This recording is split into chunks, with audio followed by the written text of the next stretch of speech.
우리가 살아가면서 여러 가지 훈련을 받죠.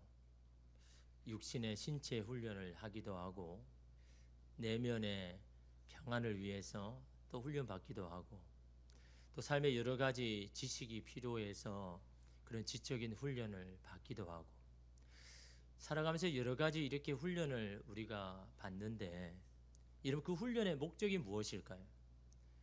훈련하는 목적이 아마 다 있을 겁니다. 그 목적 없이 훈련하는 사람은 아무도 없죠. 그 목적은요, 훈련의 목적은 전에는 잘 하지 못하는 것을 이제는 잘 할 수 있도록, 전에는 부자연스럽고 어색한 것이 지금은 너무 자연스럽고 편하게 할 수 있도록 그렇게 만들기 위해서 우리가 훈련을 여러분 하는 거잖아요.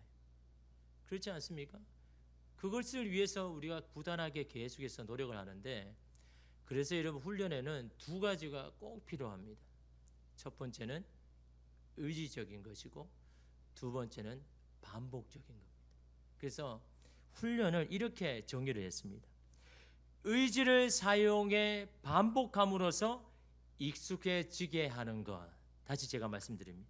훈련은 의지를 사용해서 반복함으로써 익숙해지게 하는 것. 이게 훈련이다라는 거죠.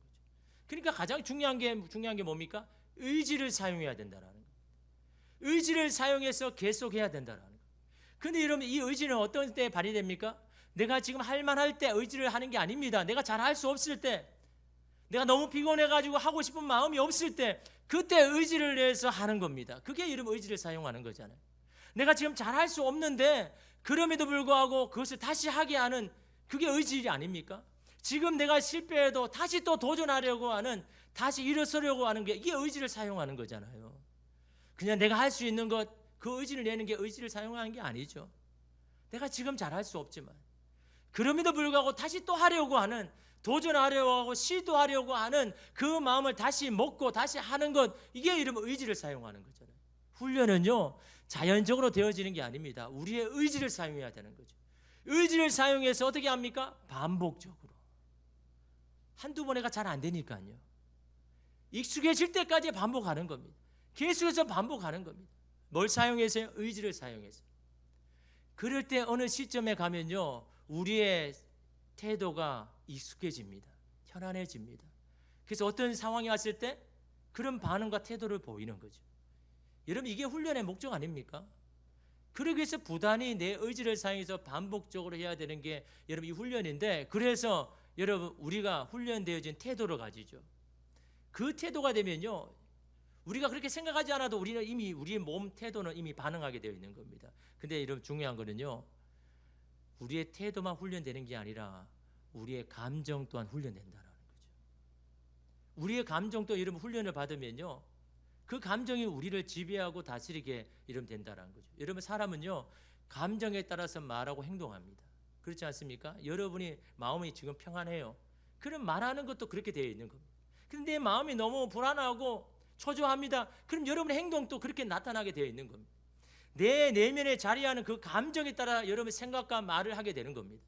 그러므로 훈련도 마찬가지입니다. 여러분의 감정도 훈련을 받아야 되는 거죠. 이런 상황에 내가 어떻게 반응해야 되는지 우리의 마음도 훈련을 여러분 받아야 된다라는 거죠. 그런데 여러분 인간의 성향 중에 하나가, 이 사람이라는 거 참 그렇습니다. 좋은 것은 잘 잊어버리고 나쁜 것만 자꾸 기억하고 반응합니다. 분명히 여러분의 삶에 이전보다 좋아진 게 분명히 있는데 그거는요 생각을 안 하고 이전보다 더 안 좋아지고 나빠진 것만 자꾸 생각합니다. 그것만 여러분 바라보는 겁니다. 여러분의 삶에 여러분 나빠진 것만 있습니까? 아니요. 이전보다 좋아진 게 분명히 있잖아요. 이전보다 더 나아진 것이 분명인데 그거를 귀하게 여기지 않고 거기에 관심을 가지지 않고 전부 다 좀 못한 거, 안 되는 거, 거기에만 막 관심을 가집니다. 그러니까 여러분 날마다 우리가 실망하고 좌절하고 불안해 여기는 거죠. 여러분 물론 사람에게는요 그런 기대가 있습니다. 과거보다는 오늘이 좀 더 낫기를 원하고 오늘보다는 미래가 더 낫기를 원하는 마음이 다 있잖아요. 여러분 그렇지 않습니까? 그런 기대를 사람들이 다 살고 가요. 그런데 여러분의 기대에 미치지 않게 오늘 현실이 그렇다 그러면요 사람은 낙심하게 되는 거죠. 내가 더 좋은 오늘을 위해서, 더 좋은 내일을 위해서 우리가 이렇게 열심히 했는데 왜 내 삶의 모습을 보니까 더 나아진 것이 없고 더 못한 것만 있을까라고 생각할 때 여러분 우리의 마음이 낙심이 되죠. 근데 여러분 그 낙심이 낙심으로 끝나면 되겠지만 그 낙심이요 오늘에 집중하지 못하게 합니다. 오늘을 살아가야 하는데 그 오늘을 여러분 포기하게 만드는 것이 바로 여러분 그런 성향이다라는 거죠. 이것도 어떻게 보면요 훈련되지 아니하는 우리의 태도일 수도 있는 겁니다. 그럼 우리는 어떻게 살아야 될까요? 미래에 대한 기대와 소망이 있는데 오늘의 현실을 바라보며 살 때는 낙심이 되고 불안할 수밖에 없는데 어떻게 살아가야 될까요? 여러분 알 수 없는 미래는 하나님 앞에 맡기고요 오늘을 우리는 잘 살아가야 됩니다. 여러분 미래를 기대하고 소망한다고 여러분 뜻대로 됩니까? 여러분 미래는요 우리는 알 수 없습니다. 어떻게 될지 모릅니다. 거기에만 기대어 살다가는요 여러분의 마음을 지킬 수가 없는 겁니다.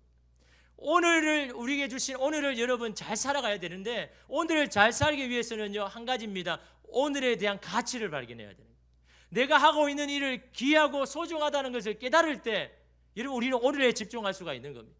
내가 있는 오늘의 이 자리가 너무나 소중하다고 여길 때 우리는 그 오늘의 자리에서 최선을 다할 수가 있는 겁니다. 그런데 그 오늘에 대한 가치를 발견하지 못하면요 날마다 과거에 매여 있고 미래만 바라보면서 오늘을 소홀히 할 수밖에 없다라는 겁니다. 여러분 어떤 가치는요 그것을 발견한 사람과 그것을 인정하는 사람에게 결정이 되는 겁니다. 아무리 가치 있는 것이라고 해도 여러분 아무도 인정하지 않는다면 아무 소용이 없잖아요. 가치는 또한요 누구와 함께 있느냐에 따라서 결정이 되는 겁니다. 아무리 별 볼 일 없는 사람이라 해도 여러분 대통령 옆에 있으면요 별 볼 있는 사람이 되는 겁니다. 그게 이름 가치 아닙니까? 가치는 스스로 빛나는 것이 아니라 그것을 인정해 주는 사람에 의해서 빛이 난다라는 겁니다. 근데 여러분 우리는 이 가치를 발견하는 게 너무너무 소홀합니다. 여러분 여러분의 가치는 무엇에 따라 결정된다고요? 여러분과 함께 살아가는 옆에 있는 사람의 가치에 따라서. 근데 여러분이 여러분 주변에 있는 사람, 여러분 함께하는 사람에게 가치를 안 둔다면요 여러분 또한 가치가 여러분 떨어지는 겁니다. 여러분 그걸 기억하셔야 돼요. 가장 내 옆에 있고 내 소중한 사람의 가치를 알고 가치를 인정해 주면요 여러분의 자신의 가치도 올라간다라는 겁니다. 그런데 내 가까이 있는 사람에게 대해서는 가치를 인정하지 않고 무시를 하면요 여러분 자신도 무시해지는 겁니다. 하나님은요 오늘 저와 여러분이 그 가치를 발견하고 그 가치를 깨닫기를 하나님 원하시는 겁니다. 여러분 하나님께서 저와 여러분을 만드시고 창조하셨죠. 많은 여러분 이유가 있습니다. 그죠? 그 많은 이유 중에 하나가 여러분 하나님이 저와 여러분이 오늘 우리에게 허락하신 하나님이 주신 것들에 대한 가치를 발견하기를 원합니다. 왜 그럴까요? 하나님께서 내게 주신 것에 대한 가치를 발견할 때 우리는 어떻게 합니까? 주신 하나님 앞에 찬양할 수 있는 겁니다. 주신 하나님 앞에 감사할 수 있는 겁니다. 그런데 오늘 우리에게 주신 것에 대해서 만족하지 못하고 감사하지 못하고 발견하지 못하고 가치를 인정하지 않는 사람은 하나님 앞에 감사할 수 있습니까? 기뻐할 수 있습니까? 불평하고 원망하는 겁니다. 왜 하나님 내게 이렇게밖에 안 주십니까? 라고 날마다 하나님 앞에 여러분 불평하지 하나님 앞에 감사하며 찬양할 수가 없는 겁니다. 그러나 오늘 내게 주신 것에 대해서 가치를 발견할 때 하나님 내게 이렇게 귀한 것을 주셨군요. 그럼 당연히 하나님 앞에 감사하고 찬양하고 기뻐하죠.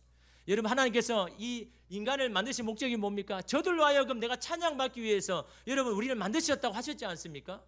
우리를 창조하신 목적은요 우리를 통해서 하나님 찬양 받으시는 걸 원하시는 겁니다.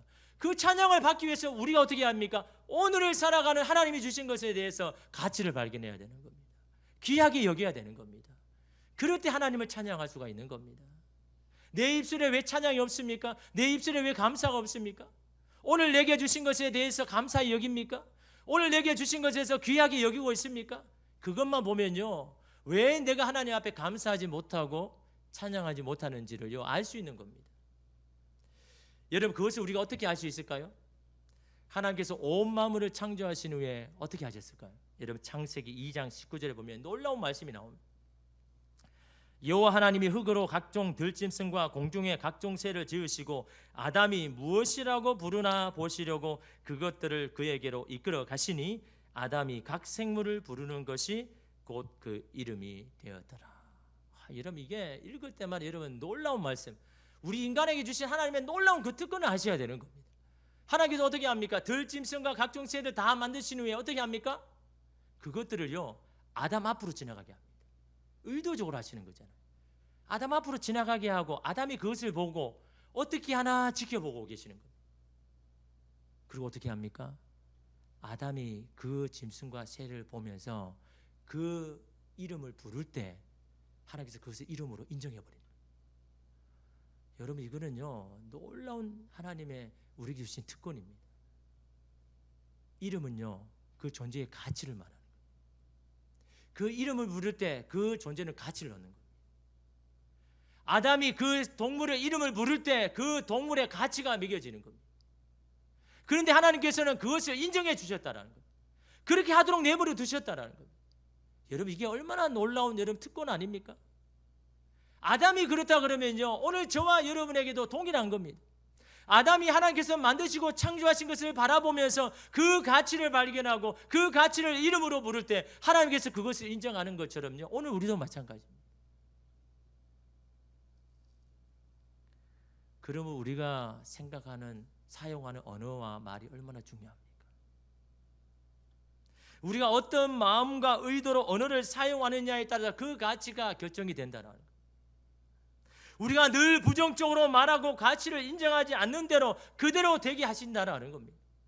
반면에 우리가 소중하게 여기고 귀하게 여길 때 하나님은 그대로 그 가치를 인정해 주신다라는 거죠. 여러분, 저는 이 말씀을 여러분 읽을 때마다 여러분 놀랍습니다. 두렵습니다. 내가 혹시나 하나님께서 주신 그 가치를 떨어뜨리고 있지 않느냐.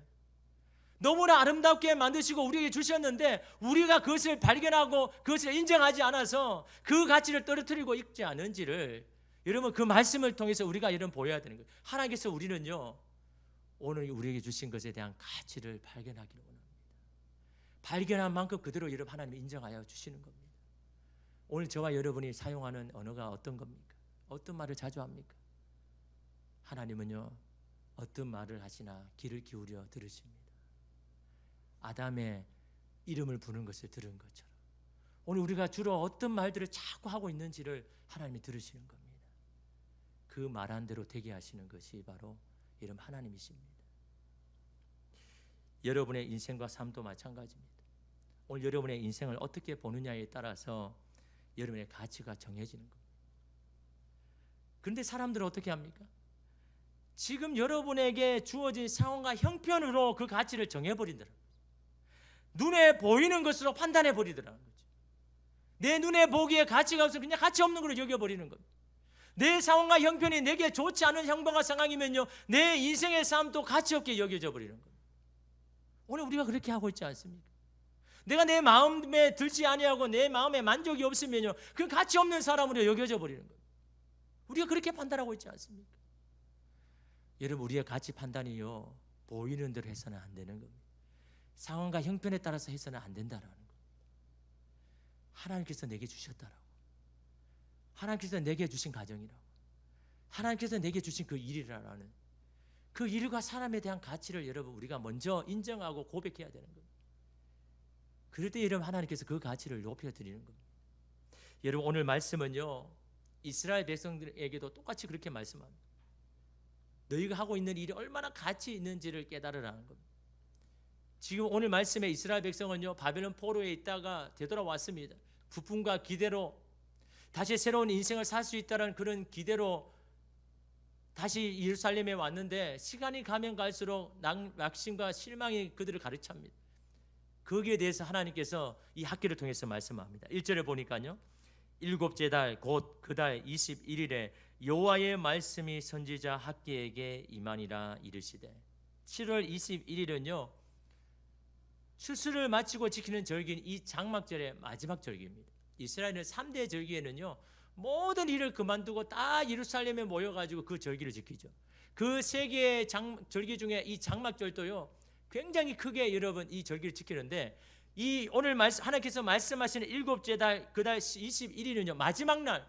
그러니까 뭔가 하다가 일이 늦어가지고 늦게 온 사람, 그래서 모든 사람들이 다 모이는 사람, 가장 많은 사람이 모이는 그날에 하나님께서 학계에게 말씀하셨다는 거죠. 또한 여러분 이때는요 학계의 권면으로 무너진 성전을 일으키고 세워나가는 건축하는 그 한 달이 지난 때입니다. 그때에 하나님께서 학기에게 말씀하시는데 모든 사람이 모여서 하신 말씀 뭡니까? 모든 사람이 다 들어야 말씀입니다. 그때 하나님께서 이렇게 질문하죠. 3절에 보니까요.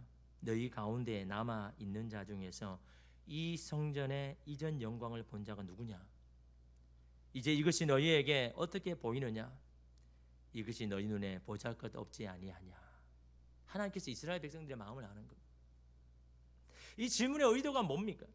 너희들이 지금 짓고 있는 이 성전에 대해서 어떻게 생각하느냐? 이것의 가치를 어떻게 너희가 매기고 있느냐? 라고 질문하고 계시는 겁니다. 근데 여러분 그들이 보기에는요 너무너무 아쉬운 겁니다.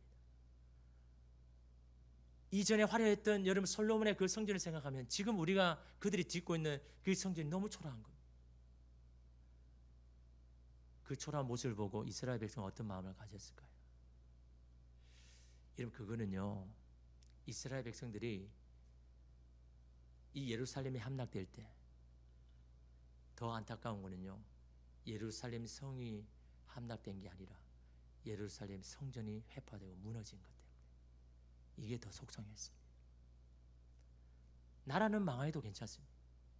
하나님의 성전만 살아있다 그러면 하나님께서 나라를 새로 일으켜 세울 것이고 우리의 삶을 새롭게 하실 것이라고 믿었기 때문에 이 성전만 있으면 된다라는 겁니다. 근데 그 성전까지 무너졌기에 이스라엘 백성은 모든 희망이 다 사라져 버린 겁니다.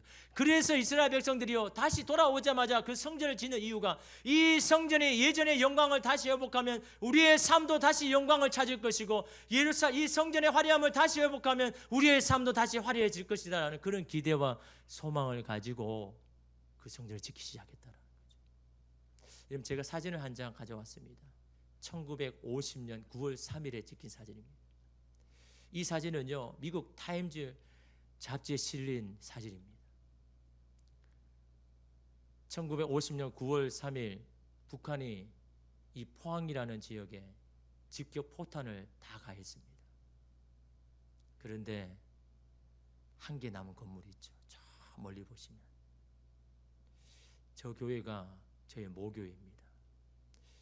지금 117년 세워진 지 117년의 역사를 가지고 있죠. 포항에 있는 모든 건물들이요 다 부서졌습니다. 그 포항에서요 가장 큰 건물이 바로 이 포항 제일교회입니다. 그런데 이 큰 건물은 다 포탄이 피하고 다 작은 건물들만 다 파괴버렸어요. 이 모습을요 한 미국 종군 기자가 사진을 찍어서 보도한 겁니다. 하나님 여기 살아계시다. 하나님은 저들을 포기하지 않으신다. 하나님의 교회만의 소망이다. 이 사진 한 장으로. 여러분 그렇지 않겠습니까? 그 당시 한국 그 포항에 있는 사람들도 자기의 집들이 다 부서졌습니다. 일터도 다 무너졌습니다. 근데 유일하게 남아있는 교회의 모습을 보면서 다시금 소망이 있는 겁니다. 희망을 가지는 겁니다. 그래 무너진 건 다시 세울 수 있다. 그러나 하나님 저 교회를 보면서 하나님이 살아계신다는 건 거기 포항에 있었던 사람들이요 다 마음에 가졌습니다. 아 하나님 바로 여기에 계시는구나. 하나님 분이 한 분이 살아 계시는구나. 저 건물 하나를 보면서요 사람들이요 다 희망을 가졌습니다. 여러분 이스라엘 백성들이 성전을 바라보는 마음이 그런 마음이에요. 다른 건 다 파괴돼도 성전만 남아있으면 우리는 희망이 있다. 소망이 있다. 이스라엘이 그 마음을 가진 겁니다. 우리의 삶이 비록 바벨론에서 포로로 잡혀와서 지금은 아무것도 없지만 하나님의 성전을 잘 지으면 과거의 성전처럼 화려하게 지어지면 내 삶도 다시 화려해질 것이라는 그런 기대와 그런 마음을 가지고 힘들어도 그 성전을 지어 나가는데 시간이 지나면 지날수록 암울해집니다. 걱정이 옵니다. 과연 과거처럼 살 수 있을까? 이전과 같이 돌아갈 수 있을까? 그들의 마음에 낙심과 절망이요 그들 가운데 있는 것 그렇지 않겠습니까? 여러분 그들이 뭐 이렇게 뭐 도구가 있고 뭐가 있어가지고 짓겠습니까? 돌을 막 갈아가지고 막 하나하나 올렸는데 여러분 솔로몬 때는요 주변에 두롬과 히람은 거기서도 여러분 목재를 가장 좋은 곳으로 주고 많은 사람들이 여러분 기술을 가진 사람이 여러분 지은 성전하고 아무것도 없는 보잘것 없는 포로로 잡힌 그들이 여러분 한 땀 한 땀 올려가 여러분 짓는데 그것도 한 달 지났는데 여러분 당연히 이전보다 못하죠. 근데 여러분 그 모습 그 현실을 보면서 이스라엘 백성들이 낙담하더라는 거죠. 과연 과거로 돌아갈 수 있을까? 이전처럼 그렇게 살 수 있을까? 그런 여러분 그들에게 오늘 학기를 통해서 말씀합니다. 여러분 우리도 삶을 살아야 그럴 수 있죠. 남과 비교하기도 하고 과거에 살았던 것들을 바라보면서 오늘 현실을 보니까 낙심이 되죠. 그렇게 기대에 차지 못하는 그런 모습을 보면서 속상할 수도 있습니다. 그러나 여러분 과거는 과거인 겁니다. 과거에 베푸신 은혜가 오늘과 동일할 수는 없는 겁니다. 과거에 비해서 그 은혜가 적다 하여 하나님이 우리를 더 사랑하시는 것이 아닙니다. 과거보다 못하고 해서 우리의 인생의 가치가 없어진 것이 아닙니다. 하나님은 그 시기마다 가장 합당한 길을 여시는 분이 하나님 아닙니까? 그때마다 합당한 은혜를 주시는 분이 하나님 아닙니까? 이전에 우리에게 주셨던 은혜가 있다면 지금 우리에게 주시고자 하는 은혜가 있는 겁니다. 그 은혜가 이전보다 못하다고 부족하다고 말할 수가 없는 겁니다. 오늘의 은혜가 우리에게 족한 겁니다. 그 은혜로 이러면 충분한 겁니다. 학교는 이렇게 자포자기 상태에 있는 백성들의 마음속에 자리 잡은 이 패배 의식을 제거하고 지금 하고 있는 일이 어떤 것보다 가치 있다고 말하고 있는 겁니다. 오늘 저와 여러분에게도 마찬가지죠. 내가 너에게 준 그 자리, 그 일, 네가 보기에는 보잘것없고 아무것도 없는 것 같지만 그 일이 너에게 얼마나 중요한지를요 오늘 저와 여러분에게도 동일하게 말씀하고 있는 겁니다. 이러한 현실 가운데 그들이 가져야 할 마음의 태도에 대해서 4절에 이렇게 말합니다. 우리 함께 읽겠습니다. 그러나 여호와가 이르노라 스룹바벨아 스스로 굳세게 할지어다. 여호사닥의 아들 대제사장 여호수아야 스스로 굳세게 할지어다. 여호와의 말이니라. 이 땅 모든 백성아 스스로 굳세게 하여 일할지어다. 내가 너희와 함께 하노라. 만군의 여호와의 말이니라. 아멘. 스스로 굳세게 할지어다를 3번이나 이야기하죠. 근데 여러분 첫 번째는 지도자인 스룹바벨에게 말하고, 두 번째는 대제사장인 여호사닥의 아들에게 말하고, 세 번째는 모든 사람에게 말합니다. 스스로 굳세게 해야 되는 것은 지도자만 아닙니다. 모든 백성이 그렇게 해야 할 일이기 때문에 여러분 3번이나 여러분 각각 다르게 이야기를 하죠. 여러분 여기에서 스스로라는 말은요 의지적인 행동을 말하는 겁니다. 의지적인 행동을 가지고 그렇게 하라라는 겁니다. 낙심이 돼도 자꾸 의지적으로 그렇게 하라라는 겁니다. 굳세게 하라는 것은 강하게 하라라는 겁니다. 그만큼 마음이 지금 깨어지고 연약해졌다라는 겁니다. 그러니까 네가 의지적으로 마음을 강하게 해야 된다라고 말씀하고 있는 겁니다. 무엇을 가지고요? 하나님의 약속의 말씀을 가지고 그 믿음으로. 여러분 이 말씀은요 여호수아에게 하신 첫 번째 명령과 동일합니다. 모세가 죽고 여호수아가 지도자로 부르심을 받았죠. 그 여호수아에게 하신 첫 번째 말씀, 그 명령이요 이 학교에 주신 말씀과 똑같습니다. 여호수아 1장 6절에서 7절에 보니까 강하고 담대하라. 너는 내가 그들의 조상에게 맹세하여 그들에게 주리라 한 땅을 이 백성에 차지하게 하리라. 오직 강하고 극히 담대하여 나의 종 모세가 내게 명령한 그 율법을 다 지켜 행하고 우로나 좌로나 치우치지 말라. 그리하면 어디로 가든지 형통하리니. 어디로 가는 것은 미래잖아요. 그렇지 않습니까? 그 미래를 내가 형통하게 내가 약속해 줄게. 내가 그렇게 해주도록 해줄게. 그러니까 너희는 지금은 오직 강하고 담대하게 네 마음을 지켜라 말씀합니다. 여호수아 1장 9절에도 내가 내게 명령하는 것이 아니냐. 강하고 담대하라. 두려워하지 말며 놀라지 말라. 두려워할 일이 생긴 겁니다. 놀랄 일이 생긴 겁니다. 네가 어디로 가든지 내 하나님 여호와가 너와 함께 하느리라 하시니라. 이스라엘 그럴 수밖에 없죠. 믿었던 모세가 죽었습니다. 아직 가나안 땅에 들어가지도 못했습니다. 그 현실을 바라보니까 두려울 수밖에 없죠. 불안해할 수밖에 없죠. 그런 현실을 바라보면서 뭐라고 합니까? 강하고 담대해라. 의지적으로 그렇게 강하게 담대하게 네 마음을 그렇게 먹어라 라고 말씀하고 있는 겁니다. 뭘 가지고요? 네가 어디로 가든지 내가 너희와 함께 하리라. 이 믿음 가지고 이 마음을 강하게 하라.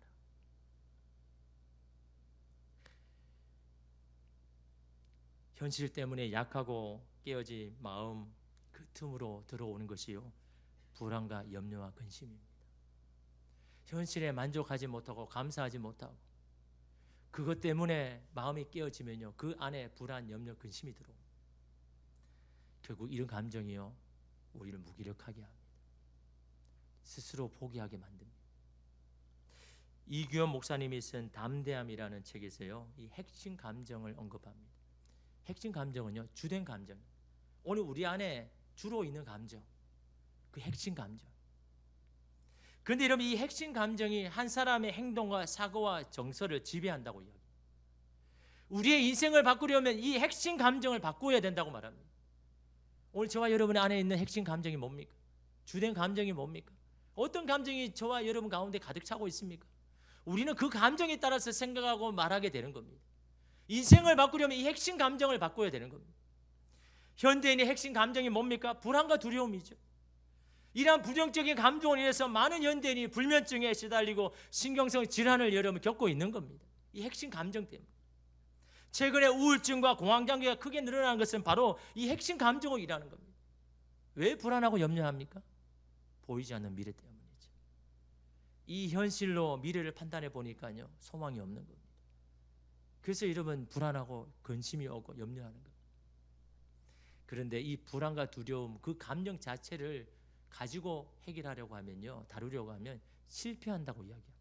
다시 말하면 내가 불안을 없애려고 뭐 다른 건, 이 불안의 마음, 내가 불안해하지 말아야 되지, 두려워하는 이 마음을, 이 감정 자체를 해결하려고 하면요, 다 실패합니다. 그만큼 두려움과 불안의 힘이 너무 크기 때문에 오히려 믿음을 강화해라는 거예요. 왜냐하면 믿음과 두려움은 함께 할 수 없기 때문에 믿음을 강화해라는 거예요. 믿음이 생기면 두려움이 떠나가고, 믿음이 떠나면 두려움이 찾아옵니다. 믿음과 두려움 함께 할 수 없는 겁니다. 믿음을 강화하면요, 두려움은 떠나가게 된다는 거죠. 그러니 불안하고 염려할 때 믿음을 강화시키라는 겁니다. 스스로 굳세게 하라는 겁니다. 스스로 하나님의 약속의 말씀 믿고 믿음으로 스스로 마음을 지켜나가라는 겁니다.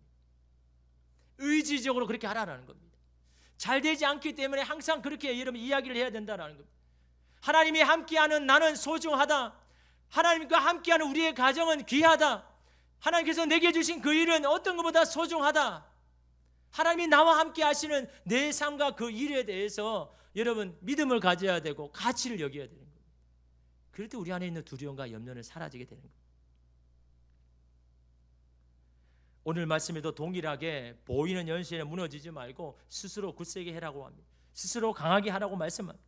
여호와께서 여호수아에게 말씀하신 내가 너희와 함께 하노라 라는 말씀을 오늘 말씀에도 동일하게 그들에게 말씀합니다. 왜 그렇게 이야기합니까? 그것이 너의 마음을 지킬 수 있는 비결이기 때문에, 하나님이 너와 함께 하시는 것에 가치를 두어야 하기 때문에, 그것을 우리의 유일한 희망이고 소망으로 여겨야 한다는 겁니다. 근데 그냥 그것이 말이 아니라 실제로 너희 조상에게 보여주지 않았느냐라는 말씀을 5절에 이렇게 말합니다. 너희가 애굽에서 나올 때에 내가 너희와 언약한 말과 나의 영이 계속하여 너희 가운데 머물러 있나니 너희는 두려워하지 말지어다. 뭐 때문에 두려워하지 말라고요? 그 언약의 말씀을 신실하게 지키시는 그 하나님을 확인하면서 두려워하지 말라는 거죠. 내가 언제 말만 하고 너희에게 그 말을 이루지 않았느냐? 애굽에서 나올 때 내가 너희와 함께하리라고 말씀하신 하나님께서 광야에서 불기둥과 구름 기둥으로 내가 너희와 함께한다는 것을 보여주지 않았느냐? 그걸 확인해 보라는 거예요. 광야에서 먹을 음식이 다 떨어질 때 너희를 위해서 하늘에서 만나를 통해서 너희를 먹이지 않았느냐? 너희가 정말 괴롭고 힘든 일이 있을 때마다 내가 부르짖을 때 내가 널 도와주지 않았느냐? 그것을 확인해라는 거예요. 그것이 너희의 마음에 있는 모든 두려움을 몰아낼 것이다. 과거에 그들에게 베풀어준 기적과 은혜를 다시 확인하라는 겁니다. 그 하나님이 지금 또 함께 하신다는 믿음으로 마음을 강하게 하라고 말씀합니다. 오늘 저와 여러분의 인생도 한번 돌아보십시오. 분명히 하나님이 함께 하심을 보여준 사건이 분명히 있었을 겁니다. 하나님의 은혜가 아니면 살아나올 수 없는 일들이, 사건들이 여러분에게도 있었을 겁니다. 그 은혜와 그 능력이 여전히 지금도 동일하다고 말씀하고 있는 겁니다. 그것을 안다면 우리가 어떻게 해야 될까요? 마지막까지 왔습니다. 이 말씀을 하기 위해서 이름 하나님 학교에게 말씀합니다. 4절에 보면요, 스스로 굳세게 할지어다라는 이 세 번째 나오는 말에 덧붙인 것이 있죠. 뭡니까? 일할지어다. 스스로 굳세게 하여 일할지어다. 일을 해라는 겁니다. 중단하지 말라는 겁니다. 그걸 위해서 말씀하는 겁니다. 왜 그렇습니까? 이스라엘 백성 안에 있는 불안과 두려움 때문에 이제 이 일을 그냥 내버려 두고 안 하고 싶은 마음이 자꾸 생기니까. 그러나 너희와 함께하는 너는 소중하고, 너가 지금 하고 있는 일은 내가 너희 그 일에 관여하기 때문에 그 일이 소중하다는 것. 그러기에 보이는 현실 때문에 실망하고 낙심해서 그 일을 그만두지 말고, 포기하지 말고, 중단하지 말라는 겁니다. 계속 해라라는 겁니다. 계속 일하라 나가라는 겁니다. 그럴 때 내가 너희와 함께 할 것이고 너를 도울 것이다 라고 말씀합니다. 성전의 영광은 화려함에 있지 않습니다. 우리 삶도 마찬가지입니다. 우리의 삶의 영광은요, 세상의 화려함이 아닙니다. 하나님이 우리와 함께 하실 때 우리의 삶이 영광되는 겁니다. 하나님이 함께 하시는 가정이 귀한 겁니다. 아무리 화려하면 뭐합니까? 아무리 화려하게 지어진 성전이라고 해도 하나님이 함께하지 아니하면 그것은 아무것도 아닌 겁니다. 아무리 우리의 가정이 잘 되고 해도 하나님이 함께하지 아니하는 가정은요, 파수꾼의 경성함처럼 아무것도 아닌 겁니다. 그러나 세상적으로 조금 부족하고 약해도 하나님이 함께하시는 그 가정이 귀한 겁니다. 소중한 겁니다. 여러분, 그 가치를 발견해야 되는 겁니다. 그 가치를 인정해야 되는 겁니다. 보이는 현실로 여러분의 삶을 판단하지 마십시오. 여러분의 가치를 판단하지 마십시오. 여러분, 하나님이 함께 하신 여러분은 소중합니다. 그래서 의지적으로 스스로 굳세게 하라는 겁니다. 그런 마음이 들 때마다 하나님 앞에서 선포하라는 겁니다. 하나님이 함께 하시는 나는 소중하다. 하나님께서 함께 하시는 내 가정은 소중하다. 하나님께서 내게 주신 그 일은 귀하다. 계속해서 여러분의 마음이 힘들 때마다, 다칠 때마다 의지적으로 반복해서 계속해서 선포할 때 여러분이 선포한 대로 하나님이 되게 하시는 겁니다. 그 하나님이 저와 여러분의 하나님이심을 믿고, 오늘 학교에게 통하여 하신 말씀, 오늘 우리에게 하신 말씀인 줄 믿고 힘들어도 그 일을 계속해 나가십시오. 하나님을 믿고 나가야 됩니다. 사람 믿고 환경 믿고는 안 되는 겁니다. 하나님 믿고 여러분이 하라고 하신 그 일 충성되게 성실하게 해나가는 저와 여러분 되기를 간절히 소망합니다.